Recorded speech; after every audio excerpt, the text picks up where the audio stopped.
चला बया लवकर लवकर जावं लागल। ए बकुळे कुठ चालीस एवढं नटून? ए नाम्या असली तसली समजालास का? आयफोन घ्यायला चालले आयफोन। अगं पण तुझ्याकडे एवढे पैसे आले कुठून? ए तुझ्या जीवावर कोण जगायला रे? माझा लाडका भाऊ नाही का, ते मला दर महिन्याला 1,500 रुपये पाठवायले, 1,500 त्याच्या जीवावर आयफोन घ्यायले मी। हा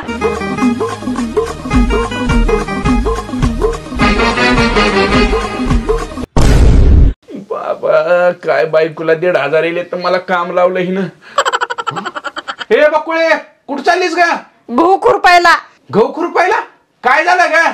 माझ्या भावानं गुलीगत धोका दिलाय रे, म्हणला दर महिन्याला 1,500 रुपये देता म्हणून। आता पैसे बी दे नाही काहीच नाही, त्याच्या जीवावर आयफोन घेतलाय। आता हप्ते फेडायचे म्हणून आता चालले खुरपाय। जा जा आलीस का वटणीवर माकड तोंडाचे? मला नाव ठेवत होतीस, मला घर काम लावी तुझे।